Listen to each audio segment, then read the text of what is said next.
Your mic is connected. This mic and all is okay. They're all connected. Good.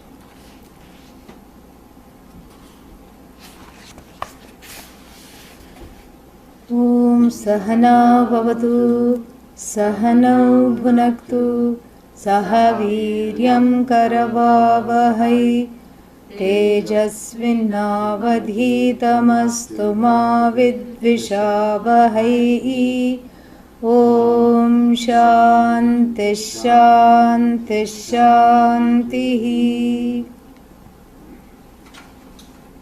ॐ अथ द्वादशोऽध्यायः।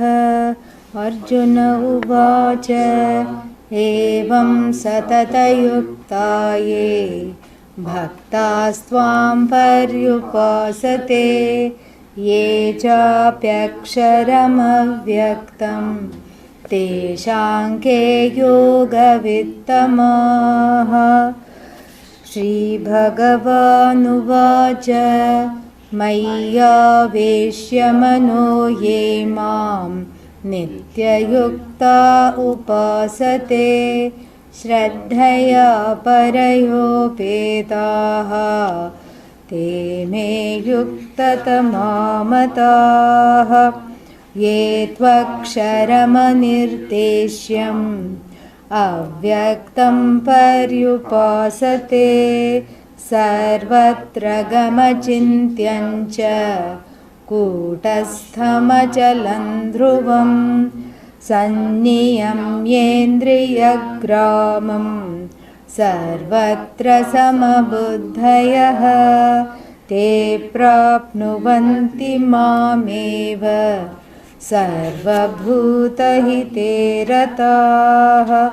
क्लेशोऽधिकतरस्तेषाम् अव्यक्तासक्तचेतसाम् अव्यक्ता हि गतिर्दुःखं देहवद्भिरवाप्यते। ये तु सर्वाणि कर्माणि मयि सन्न्यस्य मत्पराः अनन्येनैव योगेन मां ध्यायन्त उपासते तेषामहं समुद्धर्ता मृत्युसंसारसागरात् भवामि न चिरात् पार्थ वेशितचेतसां मय्येव मन आधत्स्व मयि बुद्धिं निवेशय निवसिष्यसि मय्येव अत ऊर्ध्वन्न संशयः। अथ चित्तं समाधातुं न शक्नोषि मयि स्थिरम् अभ्यासयोगेन ततः मामिच्छाप्तुं धनञ्जय। अभ्यासेऽप्यसमर्थोऽसि मत्कर्म परमो भव मय्यर्पितमदर्थमपि कर्माणि कुर्वन् सिद्धिमवाप्स्यसि। अथैतदप्यशक्तोऽसि कर्तुं मद्योगमाश्रितः सर्वकर्मफलत्यागं ततः कुरु यतात्मवान्। श्रेयो हि ज्ञानमभ्यासात् ज्ञानाध्यानं विशिष्यते ध्यानात् कर्मफलत्यागं त्यागाच्छान्तिरनन्तरम्। अद्वेष्टा सर्वभूतानां मैत्रः करुण एव च निर्ममो निरहङ्कारः समदुःखः सुखक्षमी सन्तुष्टः सततं योगी यतात्मा दृढनिश्चयः। मय्यर्पितमनो बुद्धिः यो मद्भक्तः स मे प्रियः। Looking at the definition of who now? Ajnani. from the Jnani's standpoint, what the Jnani is like in the world and what are the characteristics of a Jnani are studied both in the second chapter and in the 12th chapter, not to do a favor to the Jnani, to remind the Jnani these are your characteristics, but for the one who is a Jnani wannabe, the one who is on the path for the Karma Yogi, this becomes the Lakshana of a Jnani, becomes sadhana for the Karma Yogi. Lakshana means the definition.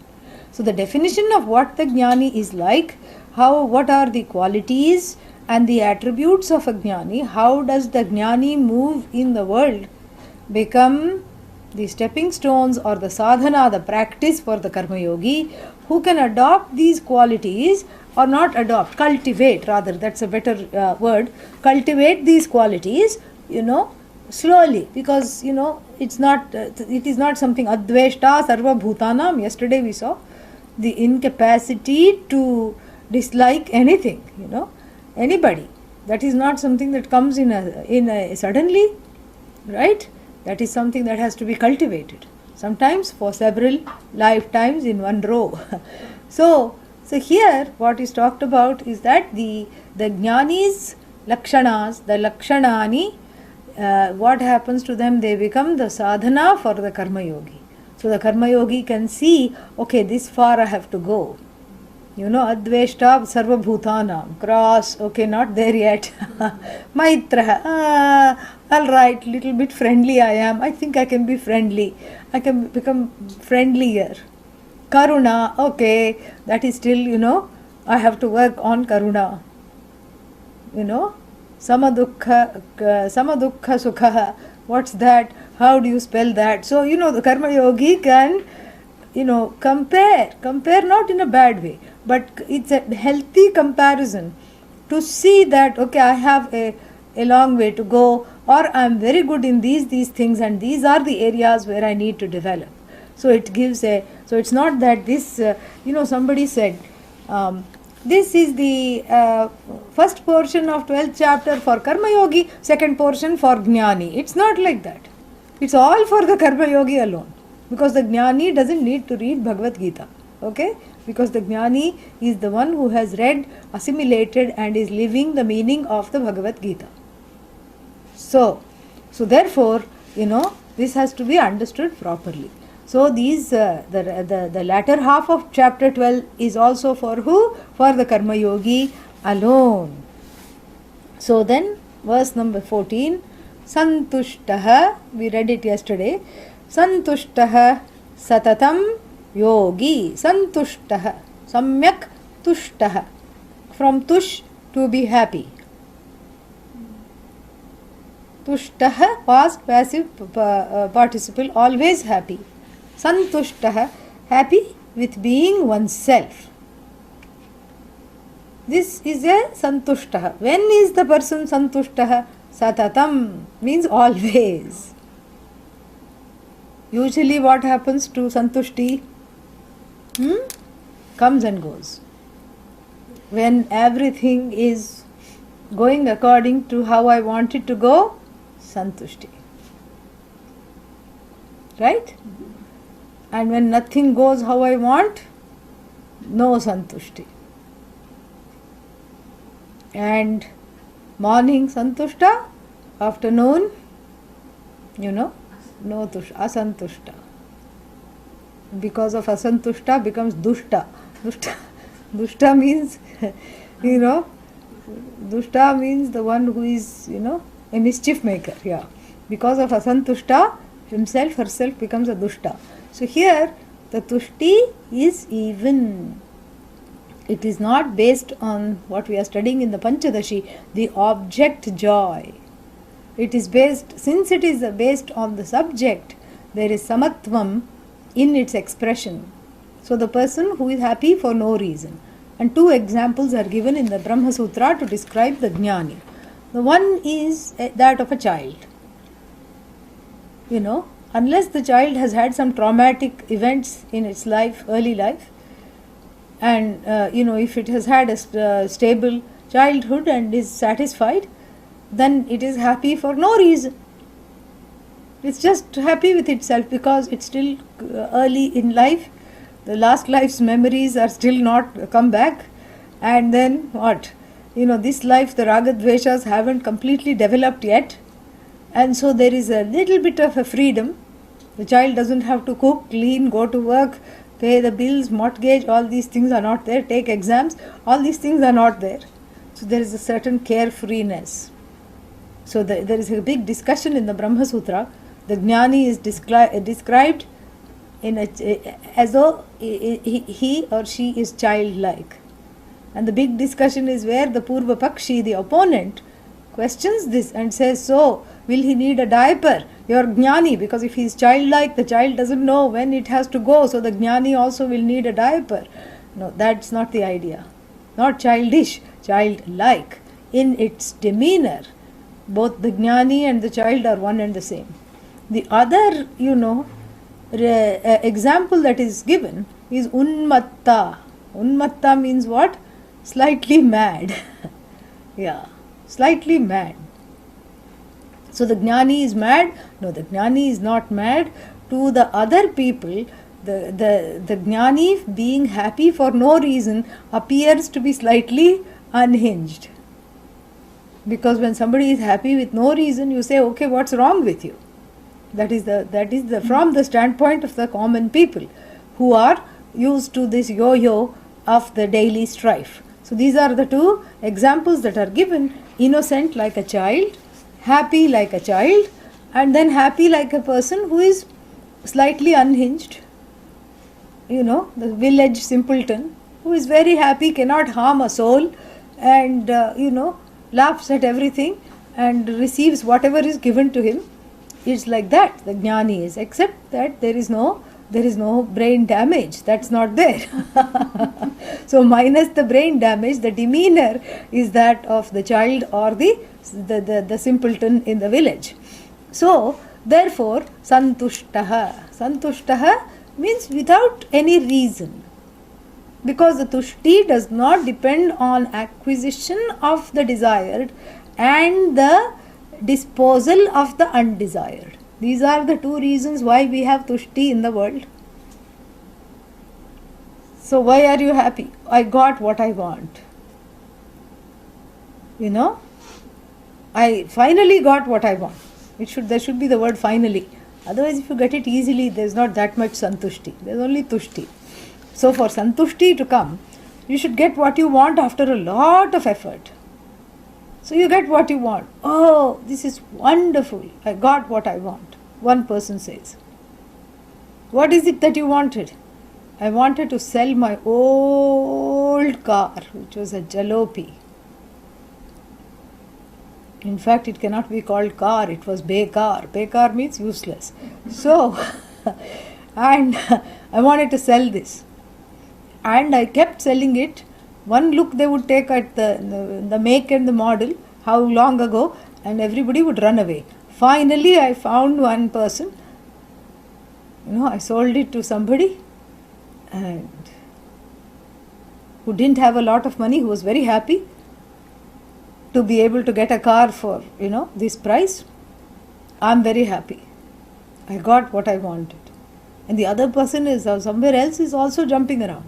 I'm so happy I got what I wanted. What did you want? I wanted a car. And I was able to get something within my budget. And so both are happy. One wants to get rid of something, and that person's happiness is dependent on getting rid of something. The other one wants to accumulate something, acquire something. And that person's happiness is based on the acquisition of something. Both are happy. So what do you say to that? This is still an object-based joy. Yoga, kshema-based joy. But then you keep saying object-based joy. So where else should the joy be based? Joy is centered on the subject, really. Because everything that you do to recognize that happiness in you, to bring out that happiness in you. It's not that the contact with the object is giving you the happiness. The subject alone, you alone are the source of the happiness. Because the contact doesn't give happiness all the time. Otherwise, you have to be contacting something all the time. But in sleep, what are you contacting? Are you happy or not? Are you happy in sleep? What is there to think about? Yeah. Of course you are happy in sleep. Otherwise, why does anybody have difficulty waking up? Yeah. Nobody wants to get up. We have therefore different kinds of alarms to wake the person up. The snooze button, that which wakes up gradually, that which simulates the sunlight, that which does all kinds of antics, that which also cooks breakfast for you. All kinds of alarms are there. Why? Because nobody wants to get up. That itself shows everybody is eager to go to sleep. Oh, when will the night come? So much work. It's still 4 o'clock. It's still 5 o'clock. When it's going to come? When can I just lie down? And then once you lie down and you go to Nirvikalpa Samadhi, nobody wants to come back. Oh, 5 more minutes, please. 10 more minutes. Go away. Just let me sleep for 10 more minutes. This is what happens. This shows that sleep you have uninterrupted Ananda, uninhibited Ananda. The only sad thing is you are also not there to enjoy it. You only enjoy it in retrospect in a way. But the mind is in a causal form. But everybody enjoys sleep. So what object are you contacting in deep sleep? Not even in dream. In deep sleep, what are you contacting? Nothing. You are not contacting anything. All there is the self. And the self is just emanating this santushti in sleep. Nobody says, I had a bad sleep. That means you didn't sleep. Yeah. But if you slept, the sleep is always a good sleep. You can say, I was disturbed, I woke up a lot. But the time that you sleep is always a good sleep. So in the sleep is bereft of the subject-object duality. That itself should tell us that the Ananda is centered on the subject, not on the object. But yet, when the waking state happens, everything, we begin the day in Shirshasana. What is Shirshasana? Huh? Yeah, head, correct? Yeah. Headstand. Oh. Yeah. Everything is upside down. It's like, headstand is fine to do for 10 minutes a day because the blood goes to the head, where all Vedanta students should have the blood rushing to the head. Vedanta and Sanskrit cannot be assimilated otherwise. If there is very little blood, poor blood circulation to the head, it's not good. But what will you call someone who is always walking on the hands, always in the headstand? One of upside down priorities. There is a small children's story in India. The mother lizard, the gecko which hangs out on the ceiling in these tropical countries. The mother gecko and the baby gecko are hanging out on the ceiling and having a nice family quality time they are spending. Mother and daughter gecko. And here is how their conversation goes. The daughter gecko asks the mother gecko, how come all these human beings are upside down? The mother gecko says, that's how they are, And then the child gecko asks another question, why are they walking on the ceiling, mom? Who is on the ceiling? They are on the ceiling. But they perceive the world topsy-turvy because of the standpoint from where they are. So the waking state is just deadly. You know why? Because all the priorities are topsy-turvy. I feel I have to acquire something in order to be happy. I feel that the happiness is there, centered on something else rather than myself. I feel I am subject to all kinds of karma. In sleep, I don't feel like a karta. Kartritvam is gone. I'm not a karta in sleep. But as soon as I wake up with the thought, what do I have to do? That is itself kartritvam being born. And in sleep, I'm not bothered by what other people think of me. Oh, this person is so shameless, sleeps with a mouth open. Nothing, no complexes. Yeah, one will be sleeping with the mouth open, drooling also, no problem, nothing. One is totally with Bhagavan, it's just no self-consciousness. When one doesn't say, oh, I haven't put on makeup, what will I look like? What about lipstick? Nobody puts on lipstick before going to sleep. Nobody wears a tuxedo before going to sleep. It's just total, that oneness is there with everything. Waking up, everything gets upside down, and like the baby gecko, asking the mother why everybody is walking upside down. This is what the person thinks, that everything is situated outside. And then immediately the self-consciousness happens. What should I wear? Starting with the thought, what should I do today? Kartritvam comes, the doership comes. Then what should I wear today? Another big problem, Generally, if you look, the clothes are not that different, really. Even if you say, I want to go shopping and have a complete, what is that called? Makeover. Even if you want to have a makeover, it's really over. There is nothing that what you can wear that is so different from what you are wearing already. There is nothing much. Some minimum we need, to some kind of top, some kind of pants, whatever it is, that's all it is. What else is there? There is nothing else. And for that, so much distress. And then there is problem with everything, problem with hair, problem with teeth, problem with everything needs to be fixed up all the time. And one is self-conscious. So the Santushta here is the one that has no problem with anything, either oneself or others. The one who is Santushta, there is no problem. Because the problem with other people and situation comes when there is a discontent centered on the I. And that discontent is the prasada of ajnanam. It's a gift of self-ignorance.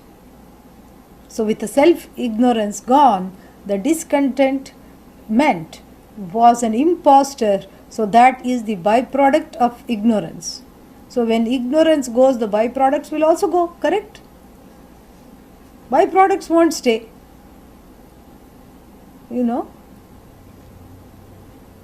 you throw the mother out, avidya, and all the children, kama, karma, karma phala, punya, papa, all of them go. So the root cause is understood, avidya is resolved, and all the other things are also resolved. Therefore, santushtaha, without any reason. And later it's going to be said, yena kena chit, happy with any small thing. Santushtaha, when satatam, not when things are going one way, one's own way, santushtaha, satatam santushtaha, nirantaram santushtaha, always santushtaha, not just one day santushtaha, kabhi kabhi santushtaha, no. Always santushtaha. And then what's the next word? Yogi. Who is this yogi? From yuj, to join. The one who is one joined with Ishvara. That's the yogi. The one who is non-separate from Ishvara.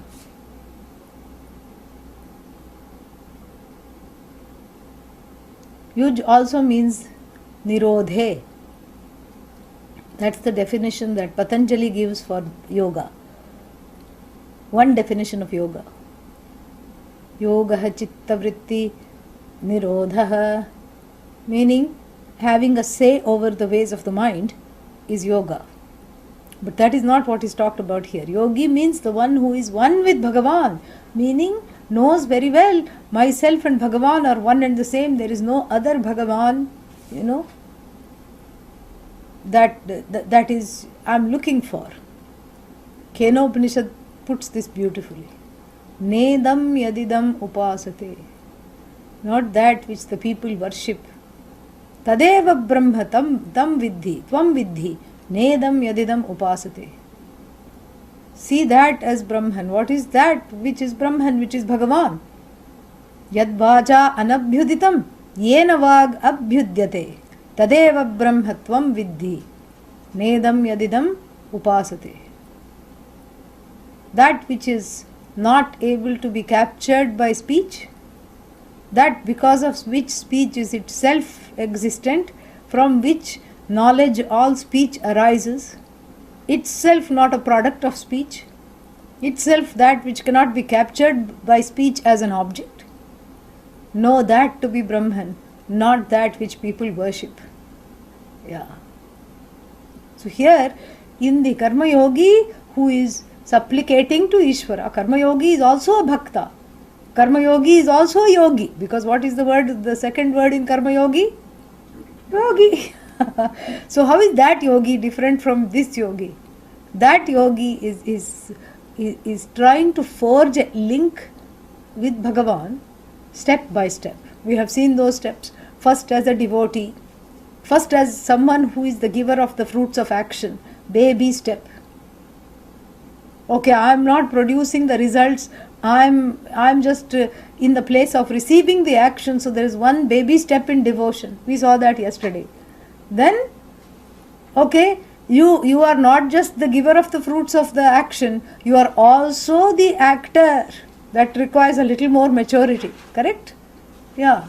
And in between that, if this is not understood, little bit yoga, little bit, meditation, all the while trying to relate to Ishvara, the Karma Yogi also joins all the actions and the results thereof with Ishvara, but that joining is still based on the duality of perception. There is somebody called Ishvara and there is me. I feel lowly about myself. Ishvara is the whole. I have to relate to the whole in order to understand that I am the whole. So this is an important practice of preparing for this knowledge of oneness. So in terms of the practice, I forge this extremely important relationship. And so how do you relate? You relate as the other, as Bhagavan, as an entity that is bigger than me, better than me. So it's a question of surrender, supplication, worship, expression of helplessness, and asking favors, including the favor, please keep me studying Vedanta, because that is the biggest favor Bhagavan can give. In fact, that's the only thing to ask. Please keep me. The best prayer is Maham Brahma Nirakuryam, Mama Brahma Nirakarot, Anirakaranamastu Anirakaranam me astu, Tadatmani Nirateya Upanishatsu Dharmas Te Mayi Santu, Te Mayi Santu. This is the best prayer. This is the prayer. This is the only thing to ask. This is the prayer for all mumukshus. You please find this prayer and chant it. It's the Shanti mantra of the Samaveda. Amazing. Mama Brahma, Maham. Maham means may I not. Brahma Nirakuryam. May I never turn away from this teaching. Until once the knowledge takes place, there is nothing to turn away from, it is you. But may I never turn away from this teaching, because the obstacles are so many and they are very hidden. And sometimes the greatest of mumukshus, with the greatest of shraddha, suddenly some thought comes. Nothing is happening, what's the point of this? I'm going to go away. And one falls away from the knowledge before it can take place. What a great disservice, when that happens. I've seen it all too often.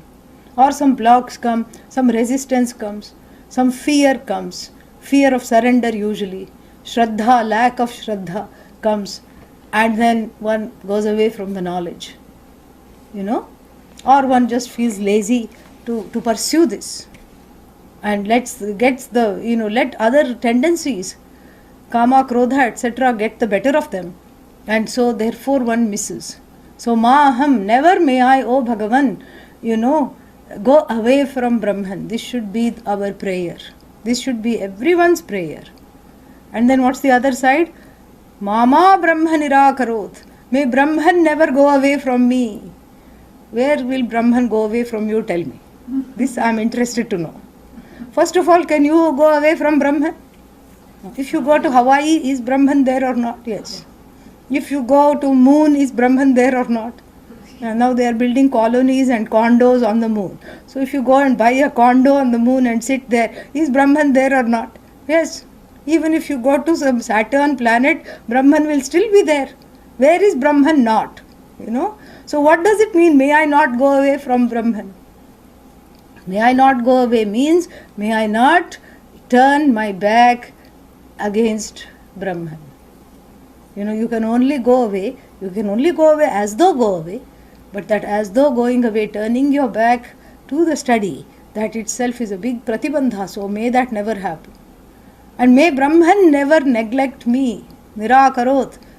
How can Brahman neglect you? You are Brahman. But the feeling, I am abandoned, Ishvara also doesn't love me, God has abandoned me. People feel this. Why? Because God is not listening to what I say. Even the spouse doesn't listen to what you say. Why? God will listen. But that they don't understand. Even your own children don't listen to what you say after, they hit the teenage.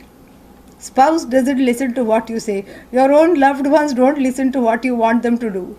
So why will God listen? But this feeling is there that God has to show some favors, and there has to be some, it's all just in the mind. There has to be some magic every day, and then some flower has to fall. And if the flower, this is for the Hindus, when Arati time the flower falls, oh, that means I'll get what I want. Flower doesn't fall, God doesn't love me. Really? But this is how it is. So Mama Brahma Nirakarot means, may I never perceive that God has abandoned me. May I never, transpose or superimpose upon Bhagavan my own feelings of abandonment. That is how God can abandon you.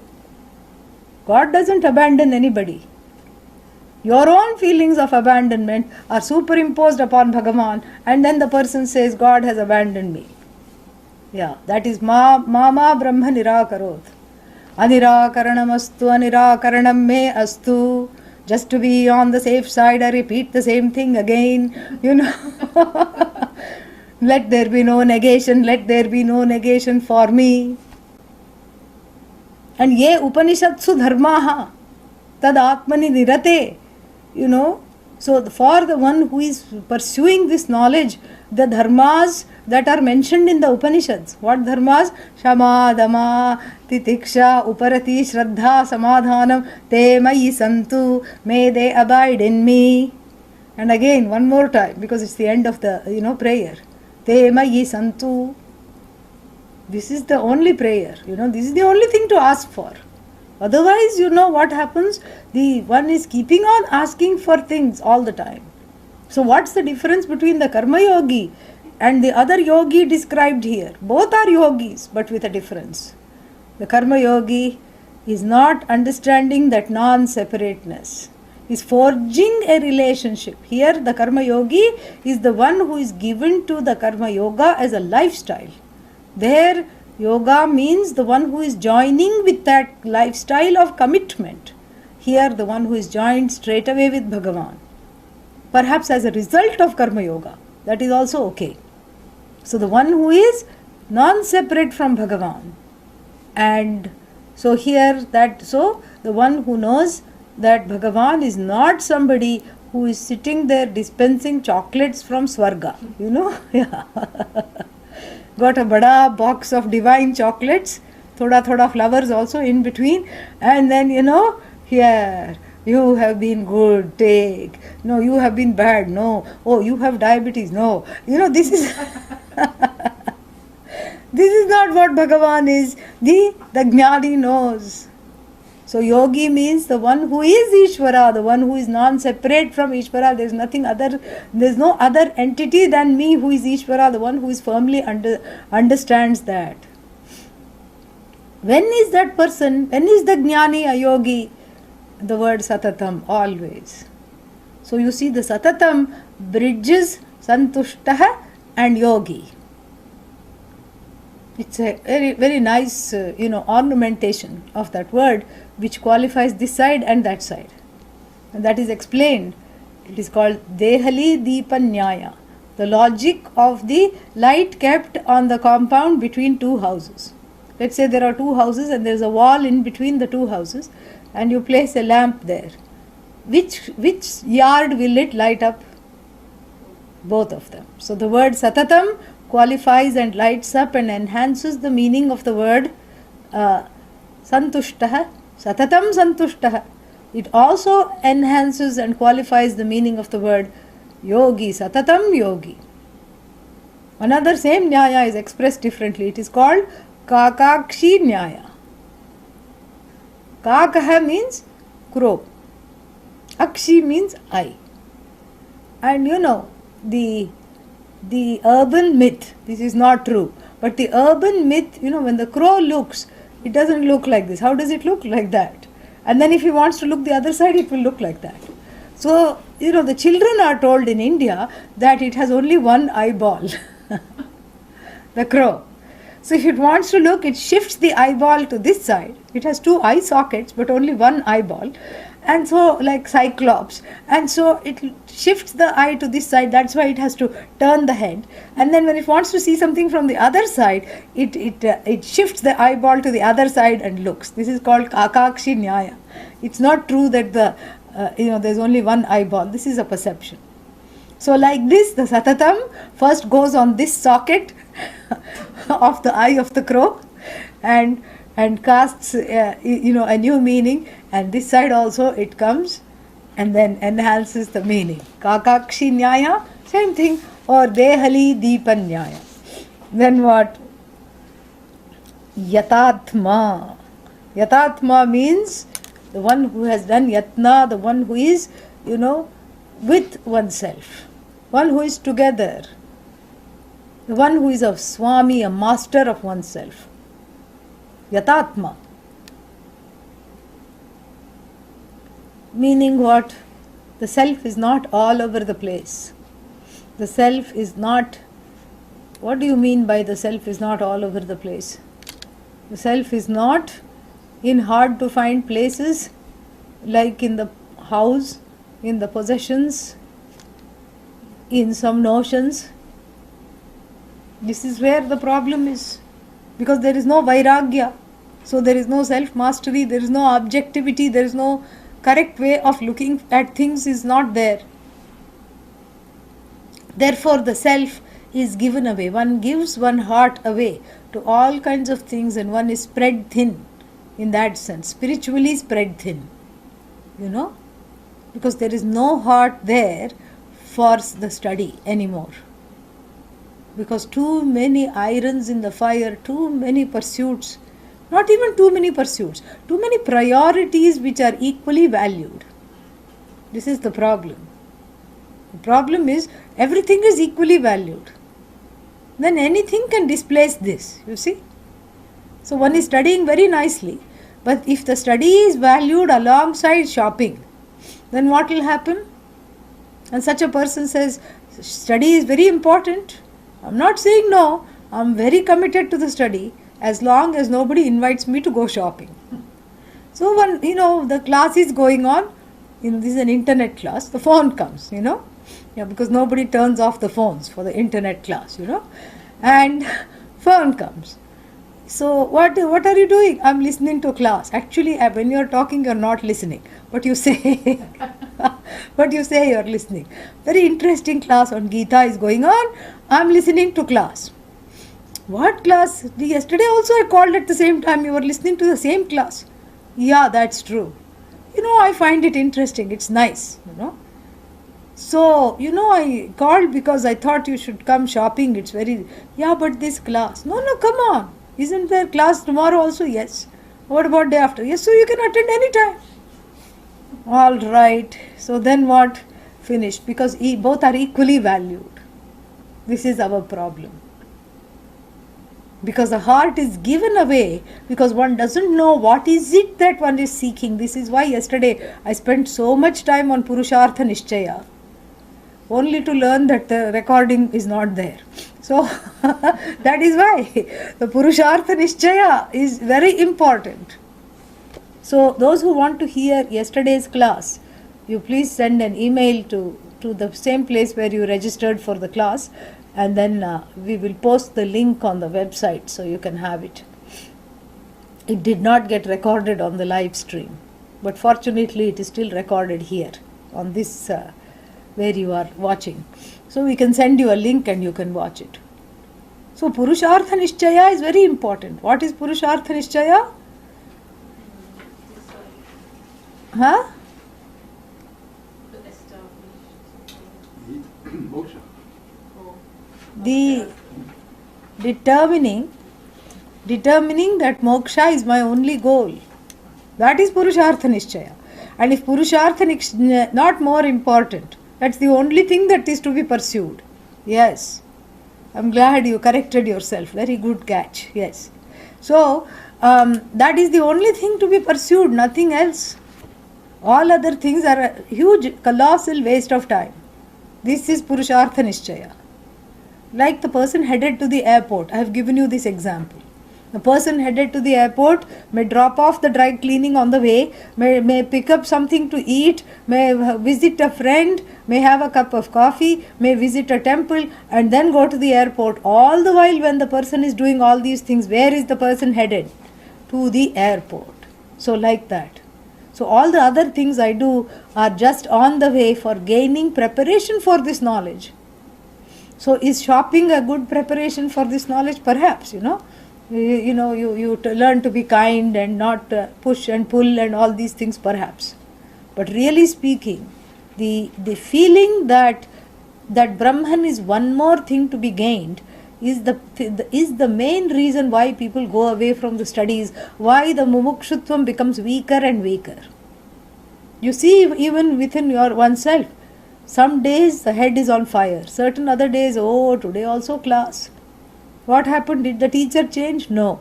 Did how the teaching is being given change? No. What happened? Something is not right inside. Yeah. The internal makeup, there is a priority problem.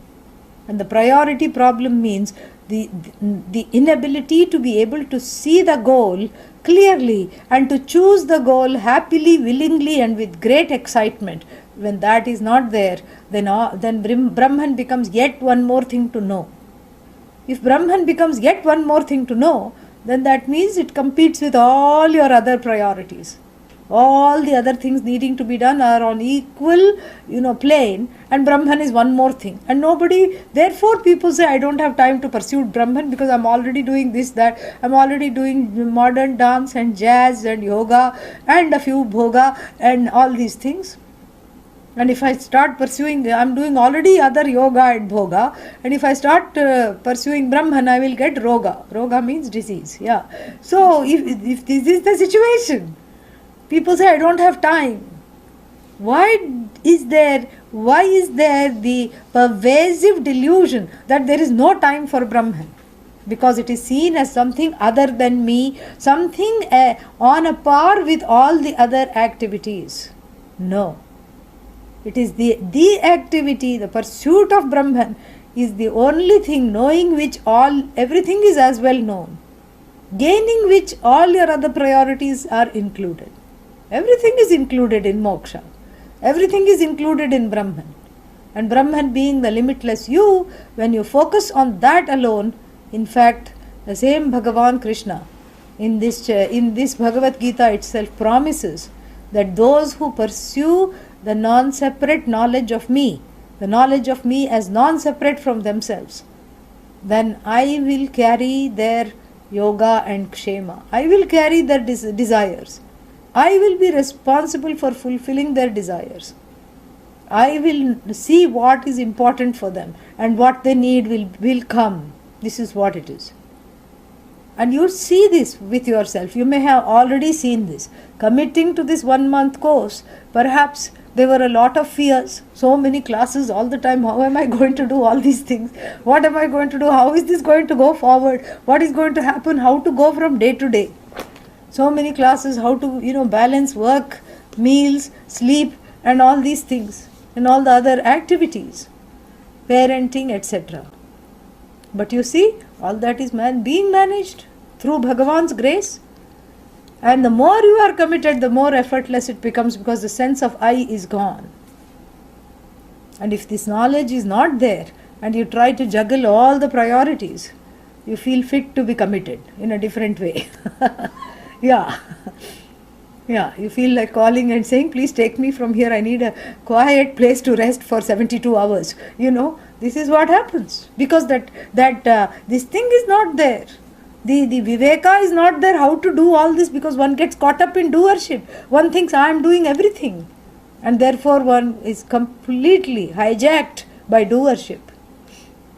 Whereas if you pursue Brahman, all the other wants come in place. Everything is so effortless. Really. Like you have yourself seen. Otherwise, how is it possible to come every day, study all the time and still, be in one piece? Things get taken care of. Once you go on this path, things really all like they say that the Red Sea parted for Moses. So, everything, every sea parts for the Vedanta student, really. Because the truth is, these people don't know, that each time you sit in Vedanta class, when you do Vedanta Shravanam, when you listen to Vedanta, you are getting punya. Yeah. Punya, you are getting good karma. And that good karma, all of it snowballs to protect and make sure. This is Bhagavan's promise. Ananyaha chintayanto mam ye janaha paryupasate tesham nityabhiyuktanam yogakshemam vahami aham. I will be the bearer of their, I will protect them. I will be the bearer of the responsibility of their protection. I will be the bearer of their desires. I will be the bearer that fulfills all the things that they need in life. And I will open the doors and make it easier for them to pursue this knowledge. This is what it is. And here also it was told, Tesham aham samuddharta mrityu samsara sagarat. So not only will I bear their likes and dislikes and protect them from all dangers, I will also lift them from the ocean of sorrow. This was told here also. So with that promise and reassurance, the Karma Yogi, has to learn that this knowledge of non-separateness, that's the only thing. So the priority, that prioritization, when it is not there, then all the problems come. All the problems arise due to lack of priority. So this is when the person has total priority, then this knowledge is gained. That person is called Yatatmavan or Yatatma. The one who is completely with this knowledge. Yatatmavan, Yatatma. Dridha Nishchayaha. Nishchaya, Sankalpa, intentionality. Dridha Nishchayaha Yasya Saha. So, the one who is of strong, single-minded resolve, not wishy-washy.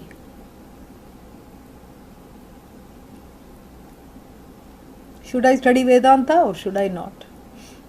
Should I do this or should I not? This is the lot of the one who doesn't have Dridha Nishchaya. Should I go here? Should I go there? Should I go to this particular, lineage that says Bhagavan is separate from you, or should I go to the lineage that says all is one and you are that Bhagavan?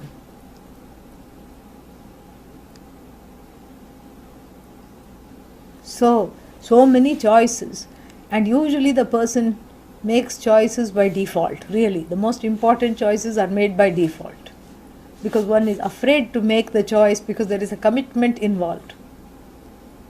So one refrains from making a choice without understanding. Refraining from choice is also a choice, isn't it? Yeah. So Dridha Nishchaya is someone who is not flaky, someone who is not wishy-washy. One meaning. Second meaning, the person is also not having second thoughts and regrets about having studied Brahman and understood Brahman. Oh, why I wasted so many years. I really was good at stock brokering, and I could have become a wonderful stockbroker. I would have used all my mind to predict which way the stocks are going to go. I could have made a fortune for myself. Here I am sitting, dejected, lonely, teaching, Vedanta. What a life. I wish I had not chosen this life, the one who never thinks like that. Dridha matihi, dridha nishchayaha. So that is dridha nishchayaha. Then what? Mayi arpita mano buddhihi. One long compound.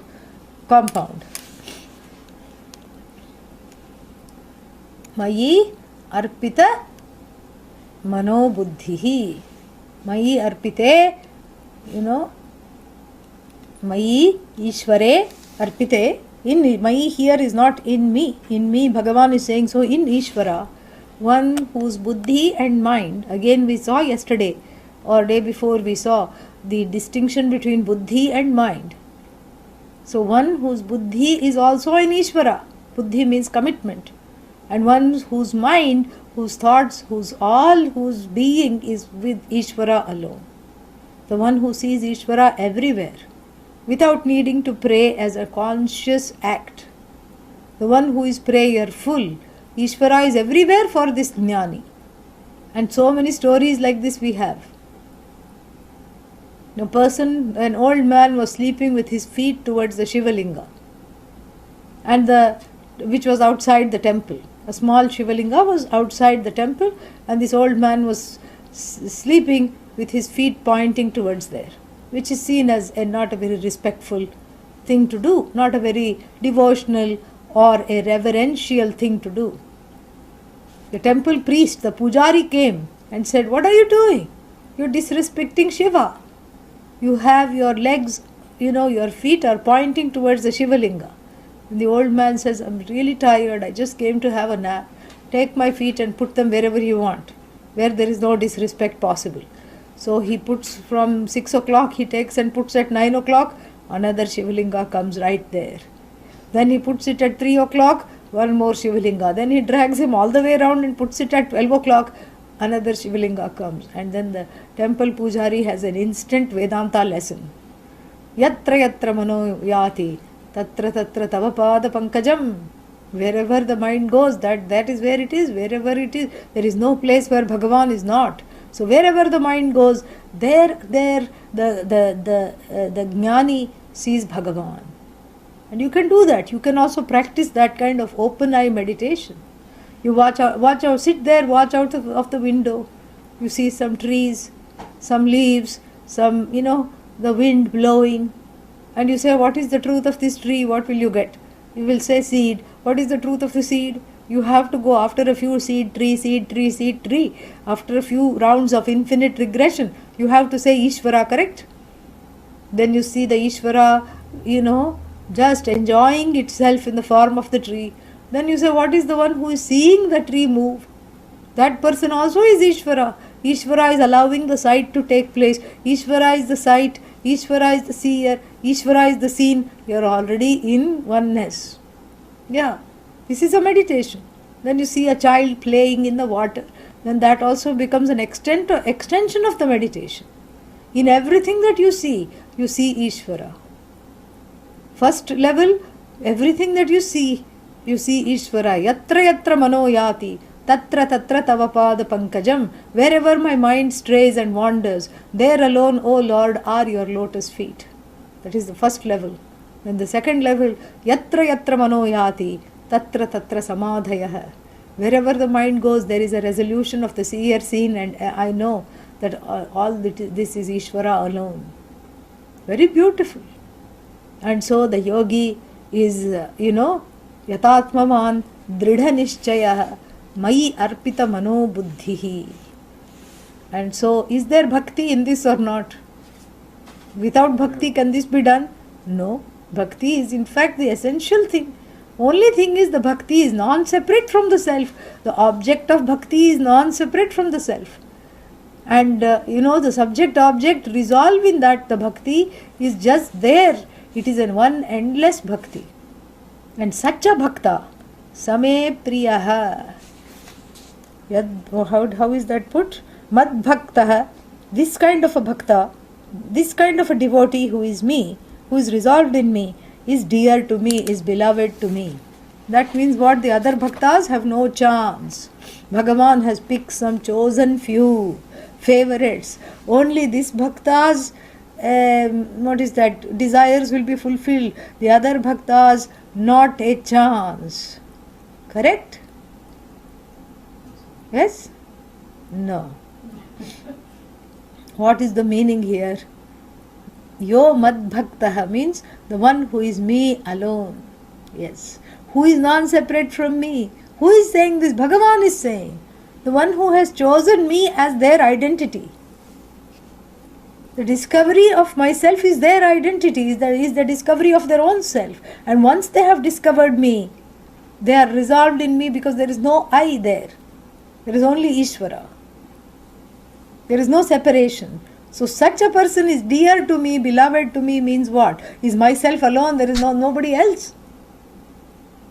So the devotee here is not merged into Bhagavan, because the merging, that there is a whole discussion, Sayujyam, Sanidhyam, all these things, sitting near, becoming one with, entering Bhagavan, all this is posited, these 4 stages of merging. But here there is no merging. What can merge? 2 things that are separate can merge. Before knowledge, were you one with Bhagavan or not? Huh? Yes. So after knowledge, are you one with Bhagavan or not? Yes. So what is there to merge? There is nothing to merge, nothing to purge, except the ignorance. Yeah. There is no merging happening. The merging means you bring together 2 discrete entities and you do some patchwork. So between the Bhagavan and the Bhakta, you put them together and sew them up. This is called Vishishtadvaita. This is a certain kind of a way of looking at the whole thing. That you are you are an adjective of Bhagavan. What is this nonsense? You are an adjective. At least before I came into this, I was an independent noun. Now I have become an adjective to some Bhagavan that I can't even see. No, you are separate from Bhagavan. You will go and merge with Bhagavan. I have already told you that which is separate, if you bring together, Viyogantaha Sanyogaha, that joining will last until the next separation. That's all it is. No, you have descended from Bhagavan, you have to ascend again. The only thing that descends is the colon. There is nothing else that is descending. Okay? Yeah. Crazy. So if you descend once, then okay, theek hai, you ascend. Then after ascending what? You descend again. And ascend, what is this? Bhagavan is going to Bhagavan is climbing up and down the flight of stairs or what? Ascend, descend, ascend, descend. Some ladder, No sense. So we are talking of that which is never separate to begin with. The separation is as though separation due to ignorance. So the ignorance, when it is purged through the knowledge, all the notions that I am small, everything is purged. Through the unending, dhara, through the unending stream of exposing oneself to the stream of knowledge. Then what is left to merge? There is no merging happening because it's one and the same. You don't need to join together things that were never separate. Why fix something that is not broken? This is what Vedanta, we say. Advaita Vedanta says that. If it is not broken, why fix it? So there is no merging. You don't merge into Bhagavan. You don't enter Bhagavan. Some people say you have to enter Bhagavan. Like amoeba. Amoeba was separate, then it made a home, and then it called, the intestines of the fellow it entered became its ancestral property. That's what it is. Because amoeba will say, I have been living here for ages, all my ancestors, we have lived here only. So this is not entering. There is no leaving. The leaving is an as though leaving, which is because of self-ignorance. So there is no leaving, there is no joining. So yo mad bhaktaha. So this kind of a bhakta who has chosen me for their own identity, to display their identity, they have chosen me. So I am non-separate from them. To express their identity, they have chosen me. I am both the medium and the goal. I am non-separate from them. And therefore they are beloved to me, meaning they are non-separate from me. So when something is beloved, what happens? There is that non-separation. Yeah, that is what the beloved means. that there is no, you feel like it is a part of you alone. There's no, there's nothing different. So here you have to see that Bhagavan is praising the Jnani as non-separate. It's not that Bhagavan is pointing out that this is the only kind of bhakta and these bhaktas will receive special favors. This is not about that, okay? More we will see after a small break, maybe 5-7 minutes. Come back and we will continue. Om Purnamadah Purnamidam Purnat Purnamudachyate Purnasya Purnamadaya Purnamevavashishyate. Om Shanti Shanti Shanti. Harihi Om Shri Gurubhyo Namaha.